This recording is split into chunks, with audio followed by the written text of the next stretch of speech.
కాంగ్రెస్ ప్రభుత్వం ఏర్పడినప్పటి ముఖ్యమంత్రి రేవంత్ రెడ్డి గారు అయినప్పటి నుంచి ఇందిరమ్మ ఇల్లు ఇస్తామని చెప్పడం జరిగింది. అందులో భాగంగా ఈరోజు 14, 17, 18, 24 వార్డుల నుంచి 39 మంది అర్హులుగా ప్రకటించారు. ఏదైతే భూమి ఉండి ఇల్లు కట్టుకొని అవసరం ఉన్న వాళ్ళే, ఎందుకంటే ఎవరైనా కావచ్చు, మన కాంగ్రెస్ కార్యకర్తలు కావచ్చు, ఇంకెవరైనా ఎవరైనా కావచ్చు, బేస్మెంట్ కట్టినా ఒకవేళ పిల్లర్ లెవెల్ వేసినా కూడా అమౌంట్ రాదు. ఎందుకు చెప్తున్నానంటే వాళ్ళు ఒక లింక్ ద్వారా ఏదైతే ఖాళీ జాగా ఉన్నోళ్ళు బేస్మెంట్ ఏదైతే కట్టిండ్రో, ఎందుకంటే అమ్మ 10 సంవత్సరాల నుంచి మీరు చూసిండ్రు, గత ప్రభుత్వంలో ఎంతమందికి ఇచ్చిండ్రు మీరు చెప్పండి. ఇప్పుడు మన మెట్పల్లి పట్టణంలో 10 సంవత్సరాలు వాళ్ళ అధికారంలో ఉన్నారు, ఇప్పుడు కూడా ఆయన ఎమ్మెల్యేనే, ఎన్ని ఇచ్చిండ్రు మీరు చెప్పండి. ఇలా గతంలో కొమ్మిరెడ్డి రాములు గారు ఉన్నప్పుడు ఏదైతే మనకు అక్కడ అమ్మకపేట రోడ్ల అప్పుడు ఇల్లు ఇచ్చిందంటే మళ్ళా ఇవ్వాలనే ఇవాళ కాంగ్రెస్ ప్రభుత్వం రేవంత్ రెడ్డి గారి నాయకత్వంలో ఇవాళ ఇల్లు పడుతుంది. ఇంకో విషయం కూడా చెప్తున్నా, నెక్స్ట్ టైం ఏదైతే చెప్తుందో భూమి లేని నిరుపేద ఎవరైతే అసలే భూమి లేకుండా ఇల్లు లేకుండా ఉన్న వాళ్ళకు కూడా వచ్చే సంవత్సరంలో వాళ్ళకు కూడా ఇచ్చే బాధ్యత ఇలా కాంగ్రెస్ పార్టీ తీసుకుంటుంది. రేవంత్ రెడ్డి గారు చెప్పడం జరిగింది. మనం ఫస్ట్ అయితే భూమిలోకి ఇల్లు ఇచ్చేద్దాము, భూమి లేనందుకు ప్రభుత్వ భూమి కొని మళ్ళీ భూమితో పాటు ఇల్లు ఇచ్చే బాధ్యత కూడా నెక్స్ట్ ప్రభుత్వం తీసుకుంటుందని చెప్పడం జరిగింది ముఖ్యమంత్రి గారు. కాబట్టి మీరు దీన్ని అంతటినీ ఆలోచించేసుకోండి. ఎందుకంటే పేదల సంక్షేమాన్ని కోరేది ఎప్పటికి కూడా కాంగ్రెస్ పార్టీ. నేను చెప్తున్నా, మీరు ఎప్పటి నుంచి స్వతంత్రం వచ్చినప్పటి నుంచి చూడండి, ఇవాళ సన్నబియ్యము ఇవ్వాలంటే ఉండే ధైర్యం కావాలి, అది రేవంత్ రెడ్డికి సాధ్యమైనది. దేశంలో భారతదేశంలో ఇన్ని రాష్ట్రాలున్నా ఏకైక రాష్ట్రం తెలంగాణ రాష్ట్రం. అది రేవంత్ రెడ్డి గారు మీ అందరికీ పేదోడు ఉన్నోడే సన్నబియ్యం తింటుండు, పేదోడు కూడా సన్నబియ్యం తినాలనే ఉద్దేశంతో ఇలా సన్నబియ్య కార్యక్రమాన్ని మీకు ఇవ్వడం జరుగుతుంది. అదేవిధంగా కేసీఆర్ గత ప్రభుత్వంలో పెట్రోల్ నుంచి కొడుకులకు 5 రూపాయలు ఉంటే కరెంట్ బస్ ఛార్జీలు 30 రూపాయలు వచ్చింది. అన్నది ఉన్నోడు కాళ్ళ ఎగుతాడు, లేనోడు బస్ ఎక్కుతాడు అన్న ఉద్దేశంతో రేవంత్ రెడ్డి గారు ఏదైతే మహిళలకు ఫ్రీ బస్ సౌకర్యం ఏర్పాటు చేసింది.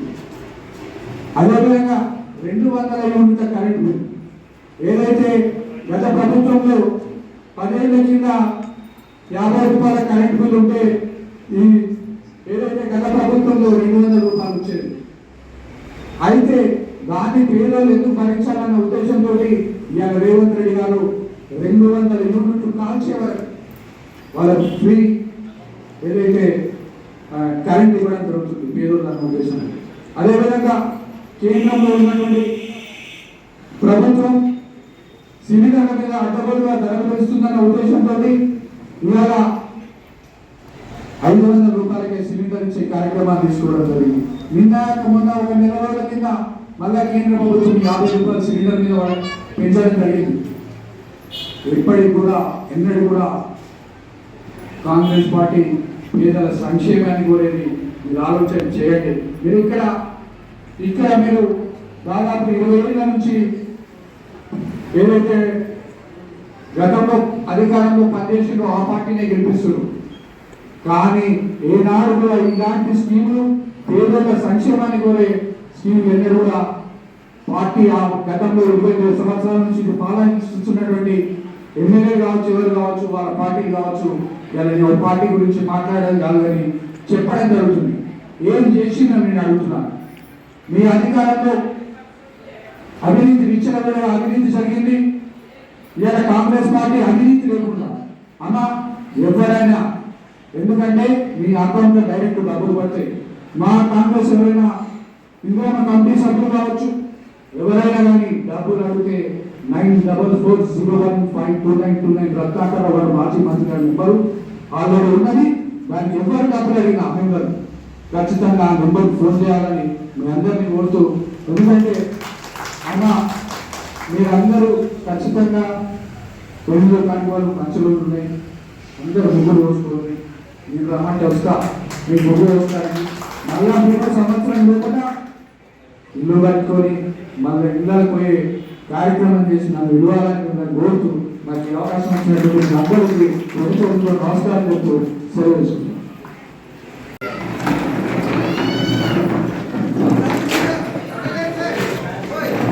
అందరికీ ఒకటి చెప్తాను, ఇది 5 లక్షలు పైసలతో సమానం ప్రొసీడింగ్స్. మీరు ఇల్లు అయ్యే వరకు దీన్ని నరసింహరావు గారు, కృష్ణారావు గారు వేసుకుని మనకి ఇల్లు వచ్చినాయి.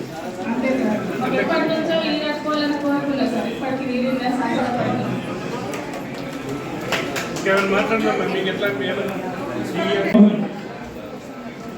థ్యాంక్ యూ సార్, కృతజ్ఞతలు.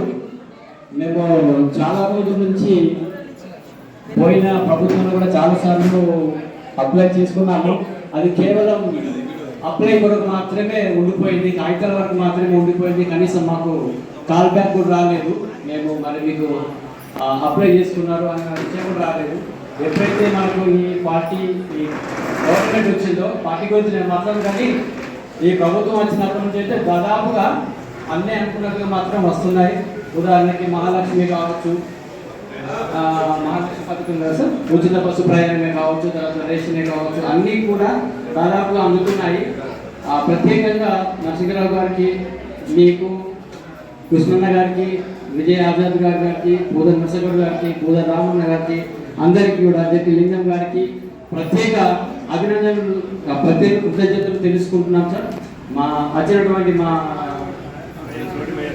సోదరులు, తర్వాత మా అక్కలు, మా యొక్క గృహ మంజూరు చేసినటువంటి లబ్ధిదారులందరూ తరఫున నేను కృతజ్ఞతలు తెలియజేస్తున్నాను sir. Thank you sir, thank you very much.